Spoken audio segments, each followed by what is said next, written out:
ओम श्री गणेशाय नमः।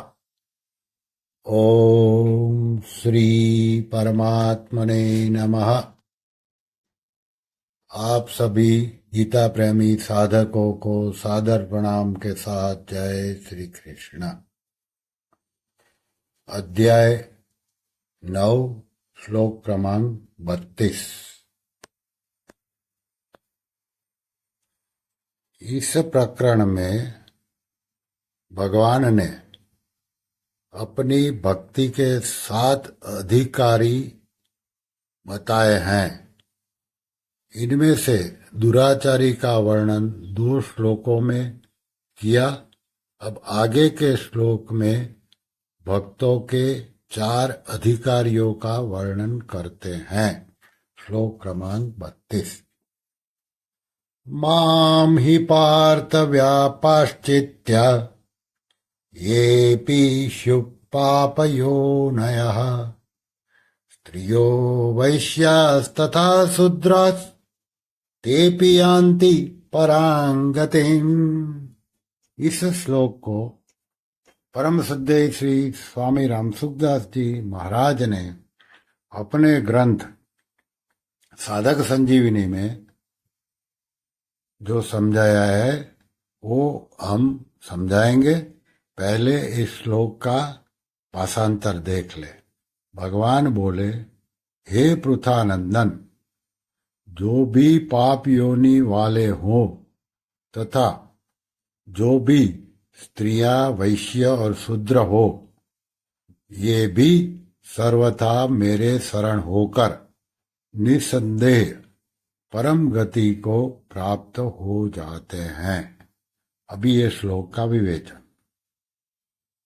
जिनके इस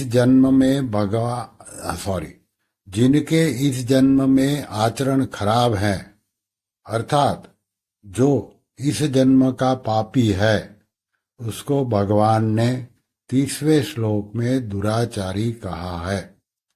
जिनके पूर्व जन्म में आचरण खराब थे, अर्थात जो पूर्व जन्म के पापी हैं और अपने पुराने पापों का फल भोगने के लिए नीच योनि में पैदा हुए हैं, उनको भगवान ने यहाँ पाप योनि कहा है। यहाँ पाप योनि शब्द ऐसा व्यापक है जिसमें असुर, राक्षस, पशु, पक्षी आदि सभी लिए जा सकते हैं और ये सभी भगवत भक्ति के अधिकारी माने जाते हैं। सांडिल्य ऋषि ने कहा है, आनिंद्योन्यधिक्रियते परंपर्यात् सामान्यवत्। सांडिल्य भक्ति सूत्र 78। अर्थात जैसे क्षमा, दया, उदारता आदि सामान्य धर्मों के मात्र मनुष्य अधिकारी है, ऐसे ही भगवत भक्ति के नीचे से नीची योनि से लेकर ऊंची से ऊंची योनि तक के सब प्राणी अधिकारी हैं। इसका कारण यह है कि मात्र जीव भगवान के अंश होने से भगवान की तरफ चलने में, भगवान की भक्ति करने में, भगवान के सम्मुख होने में अनधिकारी नहीं है। पापियों की योग्यता अयोग्यता आदि तो सांसारिक कार्यों में है, क्योंकि ये योग्यता आदि बाह्य है और मिली हुई है तथा बिछुड़ने वाली है। इसलिए भगवान के साथ संबंध जोड़ने में योग्यता अयोग्यता कोई कारण नहीं है। अर्थात जिसमें योग्यता है वह भगवान में लग सकता है और जिसमें अयोग्यता है वह भगवान में नहीं लग सकता है। यह कोई कारण नहीं है। प्राणी स्वयं भगवान के हैं, अतः सभी भगवान के सम्मुख हो सकते हैं। तात्पर्य हुआ कि जो हृदय से भगवान को चाहते हैं वे सभी भगवत भक्ति के अधिकारी हैं। ऐसे पाप योनि वाले भी भगवान के शरण होकर परम गति को प्राप्त हो जाते हैं, परम पवित्र हो जाते हैं। लौकिक दृष्टि से तो आचरण भ्रष्ट होने से अपवित्रता मानी जाती है, पर वास्तव में जो कुछ अपवित्रता आती है वह सब की सब भगवान से विमुख होने से ही आती है। जैसे अंगार अग्नि से विमुख होते ही कोयला बन जाता है, फिर उस कोयले को साबुन लगाकर कितना भी धो डाले तो भी उसका कालापन नहीं मिटता। अगर उसको पुनः अग्नि में रख दिया जाए तो फिर उसका कालापन नहीं रहता और वह चमक उठता है। ऐसे ही भगवान के अंश इस जीव में कालापन अर्थात अपवित्रता भगवान से विमुख होने से ही आती है। अगर यह भगवान के सम्मुख हो जाए तो उसकी वह अपवित्रता सर्वथा मिट जाती है और वह महान पवित्र हो जाते हैं तथा दुनिया में चमक उठता है। इसमें इतनी पवित्रता आ जाती है कि भगवान भी इसे अपना मुकुटमणि बना लेते हैं। जब स्वयं आर्त होकर प्रभु को पुकारता है तो उस पुकार में भगवान को द्रवित करने की भी शक्ति है। वह शक्ति शुद्ध आचरणों में नहीं है। जैसे माँ का एक बेटा अच्छा काम करता है तो माँ उससे प्यार करती है, और एक बेटा कुछ भी काम नहीं करता, प्रत्युत आर्त होकर माँ को पुकारता है, रोता है, तो फिर माँ यह विचार नहीं करती कि यह तो कुछ भी नहीं अच्छा काम नहीं करता, इसको गोद में कैसे लूं। वह उसके रोने को सह नहीं सकती और चट उठाकर गोद में ले लेती है। ऐसे ही खराब से खराब आचरण करने वाला, पापी से पापी व्यक्ति भी आर्त होकर भगवान को पुकारता है, रोता है, तो भगवान उसको अपनी गोद में ले लेते हैं, उससे प्यार करते हैं। इससे यह सिद्ध हुआ कि स्वयं भगवान की ओर लगने पर जब इस जन्म के पाप भी बाधा नहीं दे सकते तो फिर पुराने पाप बाधा कैसे दे सकते हैं। कारण कि पुराने पाप कर्मों का फल जन्म और भोग रूप प्रतिकूल परिस्थिति है, अतः वे भगवान की ओर चलने में बाधा नहीं दे सकते। यहाँ स्त्रीय पद देने का तात्पर्य है कि किसी भी वर्ण की, किसी भी आश्रम की, किसी भी देश की, किसी भी वेश की, कैसी ही स्त्रियां क्यों न हो, वे सभी मेरे शरण होकर परम पवित्र बन जाती है और परम गति को प्राप्त होती हैं।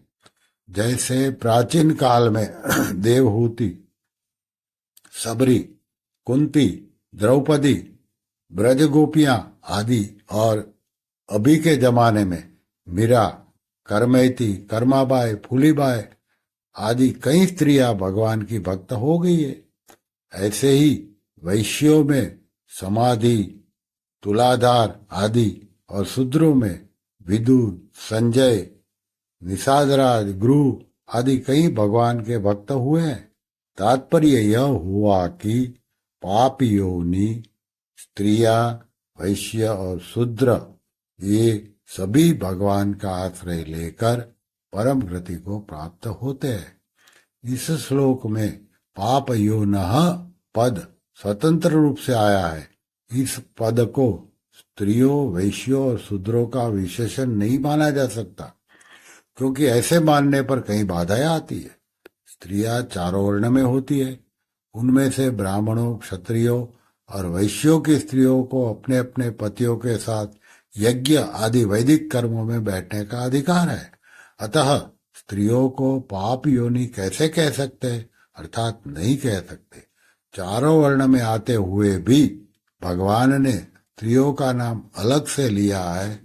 इनका तात्पर्य है कि स्त्रियां पति के साथ ही मेरा आश्रय ले सकती है, मेरे तरफ चल सकती है, ऐसा कोई नियम नहीं है। स्त्रियां स्वतंत्रता पूर्वक मेरा आश्रय लेकर परम गति को प्राप्त हो सकती है। इसलिए स्त्रियों को किसी भी व्यक्ति का मन से किंचित मात्र भी आश्रय न लेकर केवल मेरा ही आश्रय लेना चाहिए। अगर इन पाप योनयः पद को वैश्यों का विशेषण माना जाए तो यह भी युक्तिगत नहीं बैठता, कारण कि श्रुति के अनुसार वैश्यों को पाप योनि नहीं माना जा सकता।